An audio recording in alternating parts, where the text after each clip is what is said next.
Bismillahirrahmanirrahim. Assalamualaikum warahmatullahi taala wabarakatuh dan salam sejahtera pada semua. So hari ini cikgu nak sambung soalan percubaan matematik SPM 2022 untuk negeri Kedah. Okey, sebelum tu pelajar boleh tekan like dulu dan boleh tekan subscribe. Okey, kita pergi kepada soalan yang pertama. Sebuah kafe menjual dua jenis minuman dalam satu jam. Yang pertama, 25 bungkus minuman sejuk dan 30 bungkus minuman panas telah dijual. Pada jam berikutnya, 21. Okey, jam berikutnya cikgu buat warna lain lah. Okey, 21 bungkus minuman sejuk dan 33 bungkus minuman panas telah dijual. Okey, jumlah jualan pada jam pertama masing-masing, jam pertama dan jam berikutnya masing-masing RM227.50 dan RM214.50. Bentukkan dua persamaan linear yang memenuhi situasi tersebut. Okey, so yang ni dia nak minta kita buat dua persamaan sebab markah dekat sini dua markah saja. Okey, kita buat persamaan yang pertama. So kita ada 25 bungkus minuman sejuk. So sejuk ni kita andaikan dia X lah. Okey, panas kita andaikan dia Y. Okey, maksudnya jam yang pertama 25X. So 25X, okey, tambah dengan 30Y. So 30Y. So sama dengan, okey, jam yang pertama RM227.50. Okey, ini persamaan yang pertama. Untuk persamaan yang kedua, pada jam berikutnya 21 bungkus minuman sejuk. So 21X tambah dengan 33 minuman panas. So 33Y sama dengan 214.50. Okey, settle untuk soalan ni. Sebab dia hanya minta kita bentukkan dua persamaan linear. So satu markah dan dua markah. Okey, settle soalan yang pertama. Kita pergi kepada soalan yang kedua. Rajah 2 menunjukkan suatu rantau berlorik yang memuaskan tiga ketaksamaan pada suatu satah kartis yang melibatkan garis OA. Okey, garis OA kita ada. Yang pertama, kita ada garis lurus OB. So OB. Dan kita ada garis lurus AB. So AB dekat sinilah. Okey, soalan dia berdasarkan rajah 2 di atas. Tulis ketaksamaan linear bagi garis AB yang memuaskan rantau berlorik tersebut. Okey, so garis lurus AB. Kita tengok dekat sini. Okey, so AB ni dia straight.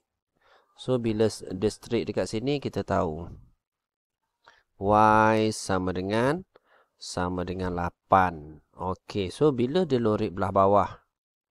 Dia lorik belah bawah, so Y mesti lebih kecil lah atau sama sebab dia garisan dia solid dekat sini. Dia bukan garis putus-putus. So Y lebih kecil atau sama dengan 8. Okey, settle untuk soalan yang pertama. Sebab dia nak garis AB saja So dekat sini satu markah. Okey, so untuk soalan B, tentukan sama ada titik 48 memuaskan rantau berlorik tersebut. Berikan justifikasi anda. Sama ada titik 48. So titik 48 dekat mana? Titik 48 dekat sini. Okey, so titik 48. Tentukan sama ada titik 48 memuaskan rantau berlorik tersebut. Berikan justifikasi anda. Okey, so jawapan dia tidak untuk soalan B, cikgu jawab dekat sini tidak lah. Okey, kenapa tidak? Sebab dia tidak memuaskan ketaksamaan dekat sini Tidak memuaskan ketaksamaan tak samaan. Okey, so Y dekat sini kalau belah atas, okey, lebih besar daripada 2X. Sebab dia duduk dekat ujung ni. Sebab soalan dia nak memuaskan rantau yang berlorek. So, tak boleh nak kait dekat sini dengan rantau yang berlorek dekat atas tu. So, tidak memuaskan ketaksamaan. Y lebih besar daripada 2X. Okey, settle soalan yang kedua. So, markah dia 3 markah. 1, 2 dan 3. Ni justifikasi dia lah. Okey, so settle soalan yang kedua. Kita pergi kepada soalan yang ketiga. Nombor 3. Okay, rajah 3A menunjukkan sebuah segitiga ABC yang tidak dilukis mengikut ukuran dan skala yang betul. So, kita ada gambar dekat bawah ni dengan menggunakan pembaris dan jangka lukis sahaja. Okay, bina segitiga ABC di atas mengikut ukuran yang diberi dengan tepat. Bermula daripada titik A. So, kat sini start dengan titik A. Pada garis lurus rajah 3B di ruang jawapan. Okey, banner lengkup menggunakan jangka lukis. Dia minta kita banner lengkup menggunakan jangka lukis yang perlu ditunjukkan dengan jelas dan tidak perlu dipadamkan. So, soalan ni 3 markah. Okey, first kali macam mana kita nak settle? So, kita ukur dulu dekat sini 6 cm. Okey, first kali kita keluarkan pembaris. Okey, kita buat yang dekat bawah dulu. 6 cm. So, pelajar ambil pembaris, letak dekat situ. Pelajar tik dulu 6 cm. So, dekat sini 6 cm. Okey. So, cikgu tik dekat sini 6 cm. Okey. So, sekejap. Dan cikgu. Okey, so kita tanda 6 cm dekat situ. Okey, so kita beda lah. Satu garis 6 cm. Okey. So, settle 6 cm. Okey, lepas tu kita tengok sudut dekat sini sudut 30. Okey, bila kita nak buat sudut 30 kita kena buat sudut 60 dulu, paling mudah sekali. So, pelajar ambil jangka lukis. Okey, ambil jangka lukis. So, pelajar letak dekat sini. Yang pertama sekali letak dulu dekat situ. Ni jarum dekat sini. So, kita pusingkan dia dulu. Okey, kita nak buat sudut 60 dulu. So, settle. Okey. Lepas tu, kita ambil jangka lukis yang sama, letak titik yang sama kat sini. Okey, so kita sambungkan dia. Okey. Okey. So, cikgu dah sambungkan dia. Okey, dah dapat dekat sini sudut 60. Okey, so sudut 60 cikgu cantum jugalah. Okey. Pembaris, cikgu cantumkan dia sudut 60 macam ni. Okey, so dekat sini pelajar boleh nampak lah sudut 60. Kalau guna pembaris cikgu ni, so dekat sini sudut 60 tu lah, tepat sikit. Okey, so cikgu banner satu garis. Okey, ni ialah sudut 60. Mesti tepat mesti tepat dekat sini. Okey, lepas tu kita nak banner sudut 30 dekat sini, mesti separuh daripada ni lah. So, kita banner garis renjang. So, cikgu ambil jangka lukis cikgu. Tunjukkan warna sikit. Warna coklat. Okey. So, cikgu ambil pembaris ni. Cikgu letak dekat sini. Bukan pembaris jangka lukis. So, cikgu letak kat sini. So, cikgu banner dia. Satu garis renjang. Okey, so cikgu banner satu garis renjang. Okey. Sama tadi yang sama, jangan ubah apa-apa, letak kat bawah ni. So, kita banner garis renjang. So, dekat sini dia bertemu tadi. Okey, so tadi, sorry cukup betulkan balik.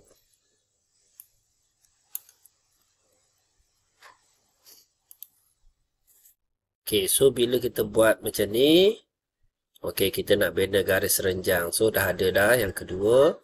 So, pelajar boleh keluarkan pembaris pelajar lah. So, kita cantum titik A ke pertemuan antara dua garis tu.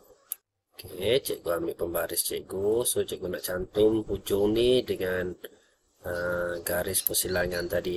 So, cikgu cantumkan dia. Okey, so cikgu cantumkan dia. Okey, tapi ukuran dekat sini hanya 10 saja. So, cikgu nak 10 saja. Cikgu ambil. Cikgu tanda 10 saja. Okey. Tepat sikit. Okey, so cikgu buat warna merah. So, cikgu nak 10 saja. Okey, sampai dekat sini 10. Okey, ngam 10 Okey, settle. Dan kita kena cantumlah dekat sini. Okey, so cikgu keluarkan pembaris. Cikgu keluarkan pembaris cikgu lagi. So, cikgu cantumlah. Okey, so dekat sini 10 tadi.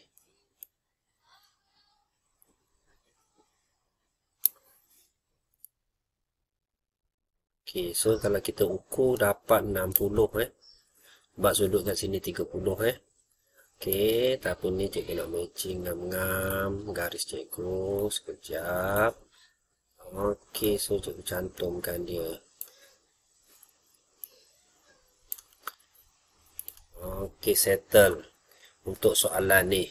So, kita tengok soalan ni berapa markah. Okay, soalan ni 3 markah cikgu bagilah. So, ada garisan binaan kat sini Salah satu ni. So, cikgu bagi 1 markah. Okey, ada ukuran dia tepat. Dekat sini 6, dekat sini 10, 1 markah. Dan cantuman ni 1 markah. So, 3 markah. Okey, settle untuk soalan yang ketiga. Kita pergi kepada soalan yang keempat. Soalan keempat. Rajah 4 menunjukkan gabungan dua pepejal berbentuk prisma tegak dengan tapak segi 4 tepat. EFGH. Mana EFGH? EFGH. Okey. Dan tapak FIJK. FIJK. Okey, kat sini LMNNG. Yang terletak pada satah mengufuk. Okey. Sebuah semi silinder dikeluarkan. Okey, so semi silinder dikeluarkan daripada prisma tersebut. Okey. EFIJK VWRS ialah kerata rentas objek. Kerata rentas seragam objek. Okey, tepi ES. Mana ES? Kita tengok sikit ES. So, cikgu tak jumpa ES. Okey, so ES. FWR. Okey, FWR. Dan KV adalah tegak. Okey, so yang ni adalah tegak ke depan ni. Okey. Diberi FI sama dengan JK. FI sama dengan JK. So, dekat sini kita label sikit lah bila dia sama.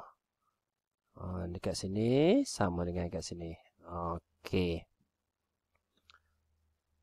JK, LM, NG ialah 1 cm. So, 1 cm. cm semua sekali lah kat sini.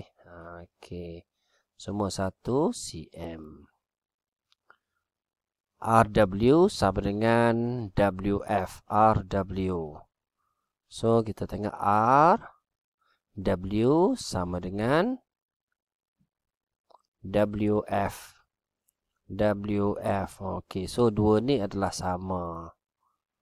Kita buat warna merah. So, kalau ada sama kat sini, sama dengan kat sini. Okey. Seterusnya, RW sama dengan WF, sama dengan QT, sama dengan TG. Dan diameter silinder adalah 2 cm. So, diameter silinder ni maksudnya hujung ke hujung lah. 2 cm. Okey, settle.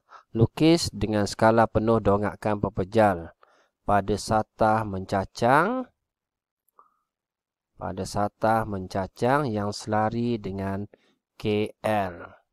Okey, sebagaimana dilihat daripada Y. So, macam mana kita nak lukis gambar dia kalau kita tengok daripada Y. Okey, so kalau kita tengok daripada sini, okey, automatik kita akan nampak sinilah. Ni yang paling penting sekali kat depan ni. Okey, dan biasanya cikgu akan ajar pelajar lukis tapak dia siap-siap. So, kalau kita lukis tapak dia siap-siap kat belakang ni. Okey. So, dekat sini tinggi 6. So, tinggi 6. Okey, lebar dia 7. So, yang ni lah yang merah belakang ni. Okey, so kat sini 6. Kat sini 7. Okey, seterusnya. So, kita tengok daripada sini. Warna biru. Okey. So, daripada sini ke atas ni. So, yang kita nampak kat sini, tinggi dia 5. So, tinggi dia 5. Okey, yang ni yang biru ni, yang cikgu conteng ni. Okey, lapik kat atas dia 5. Okey, so bila kita tengok daripada sini, so dekat sini tadi maklumat dia bagi ya, tinggi ni sama dengan tinggi ni. Maksudnya separuh dia lah. Maksudnya kat sini separuh dia 3 ni ialah garisan belakang. Garisan belakang ni kita tengok daripada depan kita tak nampak. So, kita akan nampak garisan putus-putus macam ni. Okey, so settle. Macam ni je gambar dia. Tapi kena lukis dengan tepat lah. Lukis dengan tepat dan ukuran yang tepat ni cikgu sketch saja untuk pelajar. So, settle untuk soalan ni. Mudah je. Okey. So, 5 markah. Make sure pelajar buat garisan putus-putus lah. So, kalau tak ada garisan putus-putus, kita akan dapat 1 markah je daripada gambar rajah ni. Okey, so cikgu tertinggal lagi 1. Cikgu buat warna purple. So, lagi 1. Bila kita tengok daripada sini, so kita tak nampak silinder ni. Sebenarnya silinder ni ada 1 lagi garisan dekat sini. Okey, so tinggi silinder ni, diameter dia 2. Jari dia 2 cm lah. Ke atas. So, kat sini 2 cm. So, tinggi ni 2 cm ni ialah silinder. Baru tepat. Okey, baru pelajar akan dapat 5 markah. Okey, so settle untuk soalan yang keempat. Mudah je Okey, seterusnya kita pergi kepada soalan yang kelima. Soalan yang terakhir untuk part yang pertama. Dalam satu permainan animasi, Rex is Ralph. Okey, Ralph melompat dari sebuah bangunan. Okey, pada masa yang sama, Vanellope membaling sebiji bola ke arah Ralph. Okey, untuk menjatuhkannya. Graf fungsi. So, kita ada graf fungsi Y sama dengan 6 tambah X tolak X square mewakili pergerakan Ralph. Okey, dan graf Y sama dengan 2X mewakili pergerakan bola. So, yang ni ialah pergerakan bola. So, bola macam ni lah. Graf linear straight macam ni. Ni gerakan bola tu. Okey, dan yang kedua, pergerakan Ralph ni. So, yang ni ialah fungsi dia lah. So, Y sama dengan 6 tambah X tolak X kuasa 2. Okey. Mewakili jarak dalam meter dan X ialah masa. So, X ialah masa. Y ialah jarak. So, yang ni ialah jarak. So, yang X ialah masa lah. X ialah masa. Okey, so kita tengok soalan. Nyatakan persamaan paksi simetri. Okey, bagi fungsi kuadratik. Okey, so dia nak paksi simetri. Okey, first kali pelajar kena tahulah macam mana nak melakar graf. So, video-video cikgu sebelum ni ada 4 kaedah kita nak lakar graf tu lah. Okey, cikgu ulang balik. Yang pertama sekali, bentuk graf. Bentuk graf. Okey, yang kedua, pintasan. Pintasan Y. Yang ketiga, pintasan X. Yang keempat, paksi simetri. Paksi simetri. Okey, soalan dia tanya pada kita paksi simetri. Okey, first kali kita susun balik persamaan ni. Okey, kalau kita susun balik persamaan ni, dia akan jadi macam ni lah. Y sama dengan, cikgu nak letak negatif X kuasa 2 tambah X tambah dengan 6. So, yang ni ialah A, yang ni ialah B, yang ni ialah C. C. Okey. So, formula untuk cari paksi simetri. Paksi simetri negatif B per dengan 2A. So, cikgu tulis kat sini. Paksi simetri. Paksi simetri. Okey, sama dengan negatif B per dengan 2A. So, negatif B. B ni ialah 1 per dengan 2. A dia ialah negatif 1. So, negatif 1. So, kita akan dapat jawapan dia. Kat sini ada negatif. So, negatif-negatif dia akan jadi positif. So, paksi simetri dia ialah 1 per 2. So, 1 per 2 dekat mana? 1 per 2 dekat sini separuh lah. Ni paksi simetri dia. Untuk graf ni. So, kita tengok bila dia sebenarnya dicantum macam ni ya. Ni paksi simetri dia lah. Okey, so paksi simetri dia kita dapat 1 per 2. So, kita tulis balik persamaan dia. Kat sini X kan. So, X sama dengan 1 per 2. So, settle berapa markah ni paksi simetri ni. 1 markah. Okey, 2 markah Ada calculation. Ada formula dekat sini. So, 1 markah dan jawapan akhir dia 1 markah. Okey, settle untuk soalan A. Kita pergi kepada soalan B. Nyatakan masa dan ketinggian bola itu tepat mengenai raf. Masa dan ketinggian. So, masa tepat mengenai raf tu kat sini. Okey, so masa yang ni ialah masa. Jadi, masa dia kita dapat 2. So, unit dia bagi tak kat sini. Pergerakan X yang masa dalam saat. So, 2 saat. Okey, dan dia tanya lagi satu. Ketinggian bola itu tepat. So, ketinggian dia kat sini. So, jarak lah. So, jarak dia kita dapat 4 meter. Okey, so untuk soalan ni pun 2 markah juga. 1 markah dan 2 markah. Okey, settle untuk soalan ni. Mudah je. Okey, yang paling penting sekali pelajar tahulah nak melakar graf tu. So, kalau nak cari paksi simetri, yang ni je formula yang kita guna. Negatif B per dengan 2A. Just kita masuk nilai, susun balik je. X kuasa 2 tu ialah A. X saja ialah B. C dia ialah 6. Maksudnya garis graf awak memotong pada 6 kat sini, paksi ni. Okey. So, itu saja 5 soalan yang cikgu bincang. So, next cikgu akan bincang part 2. Okey, jangan lupa like dan subscribe. Terima kasih semua. Assalamualaikum.